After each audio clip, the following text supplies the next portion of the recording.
दोस्तों, मैं अनिल जोधपुर से आज आपको कहानी सुनाऊंगा। राहुल आखिर उस दिन इतना क्यों डर गया। एक व्यक्ति जिसका नाम राहुल था, उसने जीवन में अचानक इतनी सारी त्रासदियों को झेला जो नतीजों को नहीं झेल पाई। वैश्विक मंदी के कारण उन्होंने अपनी नौकरी खो दी। पैसों की कमी के कारण उसका अपनी पत्नी सोनिया से झगड़ा हो गया, जिसने उसने अपनी बेटी आलिया के साथ घर छोड़ दिया। उसके माता पिता उसकी बहन से शादी करने के लिए अपने घर शहर में कुछ पैसे भेजने के लिए कह रहे थे। इन सभी घटनाओं ने उसे विश्वास दिलाया कि पैसा केवल एक चीज़ थी जो हर कोई चाहता था।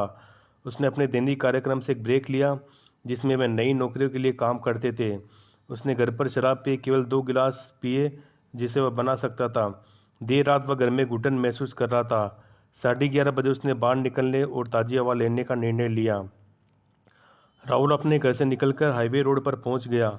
वह उसने कई ऑटोमोबाइल को पास में चलते देखा।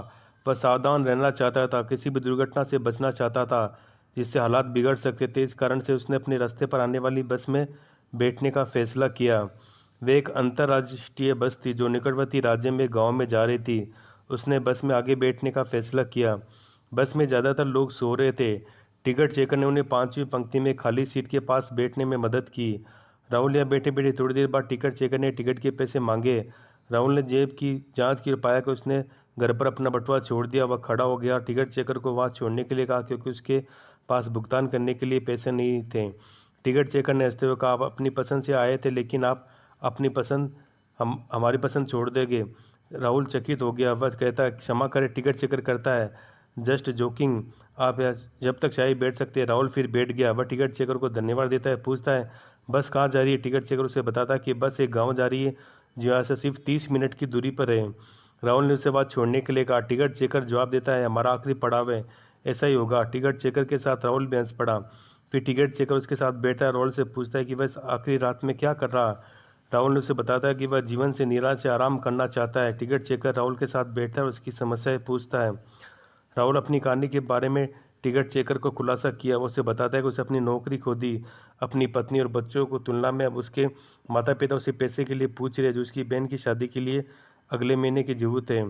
टिकट चेकर राहुल के प्रति सहानुभूति रखता है। उसे कहता है कि जब वह बस से उतरेगा तो सब कुछ ठीक हो जाएगा। राहुल कहते हैं, सच में? क्या सच में? आप फिर मजाक कर रहे हैं? वे दोनों हंसने लगे। फिर टिकट चेकर उसे अपनी कहानी के बारे में बताता है। वह कहता है, जीवन भर पैसे के लिए भागता रहा, अपने घर पर एक अलमारी में सारा पैसा जमा कर दिया, लेकिन कभी उन्हें इस्तेमाल करने का मौका नहीं मिला। वह आगे कहता है, वह लोगों को बतलाता था किया था, अपने परिवार का पैसा खर्च नहीं करता था, वास्तव में जरूरत थी। वह खुद पर शर्मिंदा है, किसी का इंतजार कर रहा था कि वह अपने सभी संचित धन को निकाल ले, अपने जीवन से अभिशाप मुक्त कर दे। वह राहुल से कहता है कि वह जरूरत के सारे पैसे निकाल सकता है। राहुल पहले तो जोर से हंसा। टिकट चेकर ने उसे शांत करने के लिए कहा, क्योंकि अन्य अभी भी लोग सो रहे थे। उसने अपने घर का पता बताया जहाँ से उसे पैसे मिल सकते थे। राहुल सोचते कि टिकट चेकर के पास कितना पैसा हो सकता है। वह इस प्रस्ताव से बचने का फैसला करता है।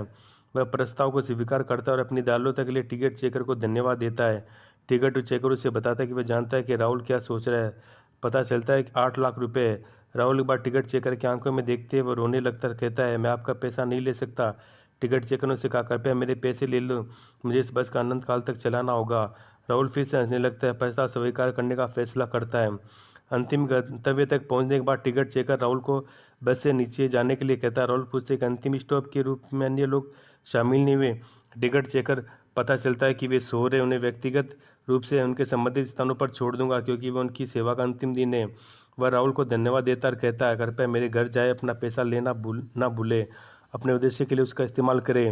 राहुल ने उसे धन्यवाद दिया और टिकट चेकर द्वारा बताए गए तरीके की ओर बढ़ने लगा। थोड़ी देर बाद वह खुले दरवाजे के साथ एक झोंपड़ी में पहुंचता है। वह देखता है कि रोशनी पहले से ही चालू थी। दरवाजा खटखटाता, एक महिला दिखाई दी। वह राहुल से उसकी यात्रा का उद्देश्य पूछती है। राहुल ने खुलासा किया, टिकट चेकर ने उसे अपने घर से पैसे लेने के लिए भेजा था।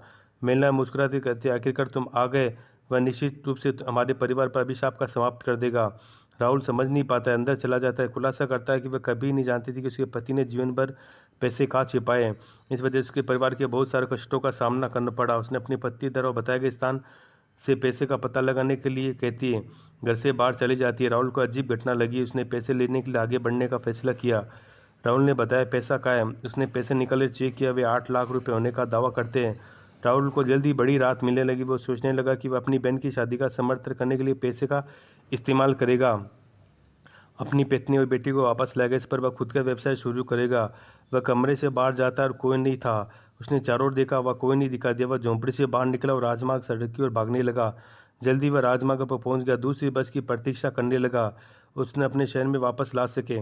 पूरा अंधेरा था और कोई वहां नहीं दिखा। उसने अपनी घड़ी को देखा, 3 बजा था। अचानक एक बस उसके पास आती है और बस में घुस जाता है।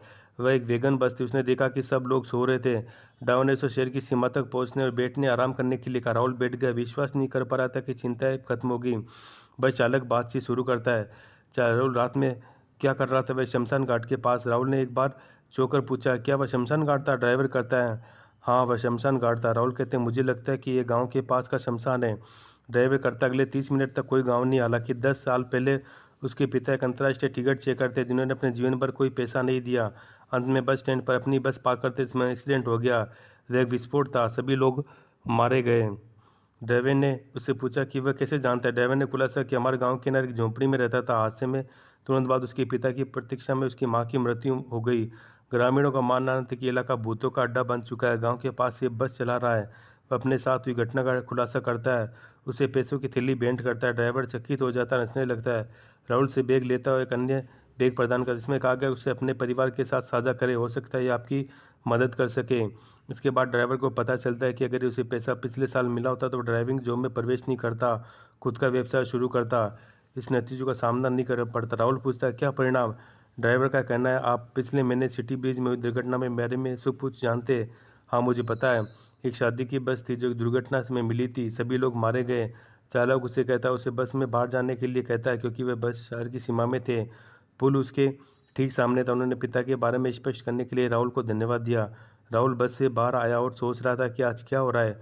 कुछ ही सेकंड में जिस बस में यात्रा कर रहा था वे पुल पर दुर्घटना हो गई और गायब हो गई। राहुल ने बैग खेला, देखा कि वह पहले से अधिक धन से भरा हुआ था। तो दोस्तों आज के लिए इतना ही। तब तक के लिए धन्यवाद। दोस्तों आप चैनल मेरी कहानी हमेशा पूरी सुना कीजिए, मेरा आपसे यही कहना है।